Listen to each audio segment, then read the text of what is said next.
부부는 건강을 위해 이른 아침 매일 1시간 이상 산길을 걷는다. 그런데 산책길에서 뜻밖의 일이 있었다. 여기 오니까 옛날에 버섯 뜨던 기억나잖아 지금 여기서. 버섯.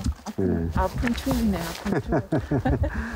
2017년도 한 5시 한 반쯤 새벽 우연히 발견된 거예요. 그때가 장마가 길어가지고 7월인데 우연히 보니까 버섯이 있는 거예요. 그래서 네, 제가 장반에 놓고 아들한테 보여준 거. 장반이 있네.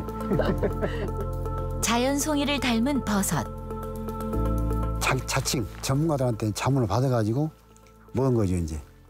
그거 좋다고 해가지고 이제 얘들한테 주려고 이제 좋은 건 또 신문지에 싸가지고 보관 딱 해놓고 나머지 이제 조금 더 핀 거 그걸 먹은 거죠.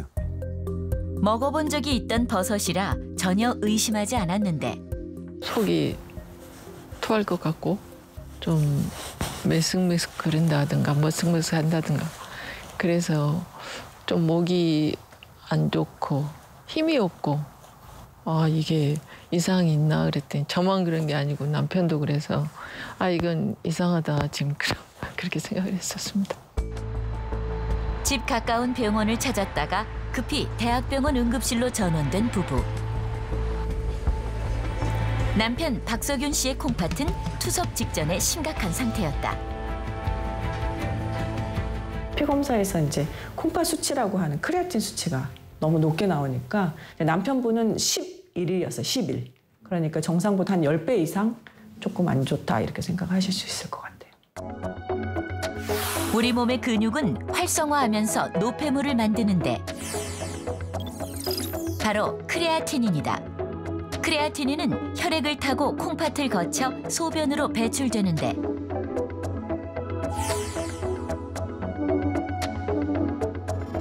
콩팥이 망가진 사람은 크레아티닌의 배출량이 줄어들어 혈관 속에 남게 되고 혈액 검사에서 높은 수치를 보이게 된다.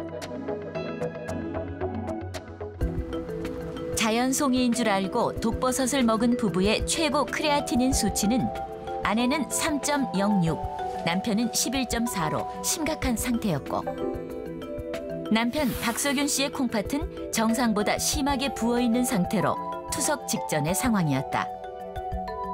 3개월 이내에 콩팥이 갑자기 나빠지는 경우를 급성이라고 얘기를 하고 초음파를 봤을 때 만성인 분들은 콩팥이 점점 세월에 따라서 망가졌기 때문에 크기가 줄어들어 있거든요. 근데 이분은 크기가 안 줄어들어 있고 오히려 이제 빵빵하게 팽팽하게 부어 있는 느낌이 있었습니다. 그래서 이제 급성이라고 저희가 알 수가 있었고 급성이란 말은 또 치료를 잘 하고 빨리 어떻게 하면 돌아올 수도 있다라는 얘기가 돼서 무엇보다도 이제 빠른 치료 그리고 정확한 진단이 중요하죠. 겪고 나서는 이제 전에도 어떤 독버섯이 있었지만 지금은 야생에 있는 그 독버섯은 아예 그냥 쳐다보지도 않고 겁나가지고. 몸 어느 기능이나 다 중요하겠지만 굉장히 그 신장을 상하면은 정말로 목숨이 이태롭겠다는 생각은 해봤어요. 음식을 먹거나 특히 약을 먹은 경우에 그게 이제 효과를 발휘하려면 몸 안에서 대사라는 과정을 좀 거쳐야 됩니다. 근데 이 대사가 되는 주로 장기가 간 아니면 이제 콩팥이거든요. 등 쪽에서 보면 더욱 잘 보이는 콩팥은 강낭콩 모양의 붉은 빛을 띤 성인 주먹만한 크기의 장기다. 콩팥에서 걸러진 노폐물은 요관을 거쳐 방광에 쌓이는데 노폐물을 거르는 역할은 한쪽 콩팥에만 약 100만 개 이상 들어있는 둥근 모양의 사구체가 담당한다. 사구체는 모세혈관이 실타래처럼 엉켜있는 조직으로 미세한 구멍을 가진 채반처럼 크기가 큰 단백질과 혈액세포는 두고 노폐물만 걸러낸다. 콩팥 사구체에서 걸러진 노폐물은 요관과 방광을 거쳐 소변으로 나가는데 그 양은 성인 기준 약 1.5리터 정도다. 이는 소변량의 120배에 달하는 혈액을 24시간 쉬지 않고 걸러낸 양이다.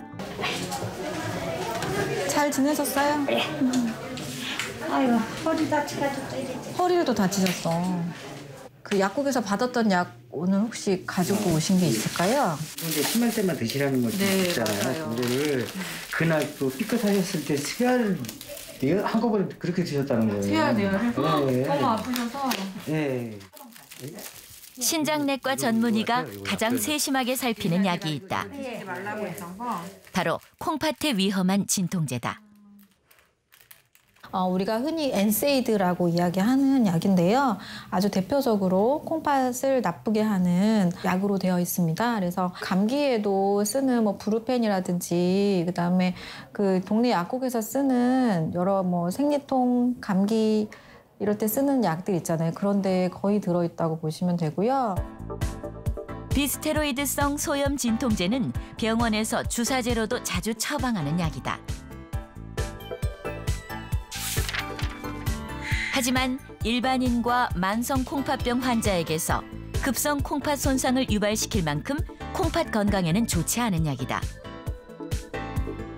특히 비스테로이드성 소염 진통제로 인한 급성 콩팥 손상의 위험성은 일반인과 만성 콩팥병 환자보다 노인에게서 더욱 높게 관찰된다. 그러니까 동네 옆에 누가 이웃집에서 누가 이 약 어느 약국에서 저다 먹으니까 잘 듣더라 뭐 또 어느 병원 가서 뭐 주사 맞으니까 괜찮더라 뭐.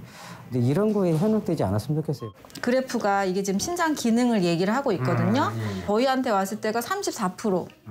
그랬는데 이때 약을 끊고 63%까지 올라가고 지금은 이제 그래도 85% 이상은 유지가 되시는 거예요. 근데 이제 지금 연세에 75세시니까 85% 정도면 거의 정상이신 거예요. 항상 이제 약이 새로 들어올 때는 저한테 물어보시고 감기약이 작은 이런 약도 저한테 물어보시고 드시면 아마 콩팥이 아마 잘 있을 거예요, 앞으로도. 네. 감사합니다. 네.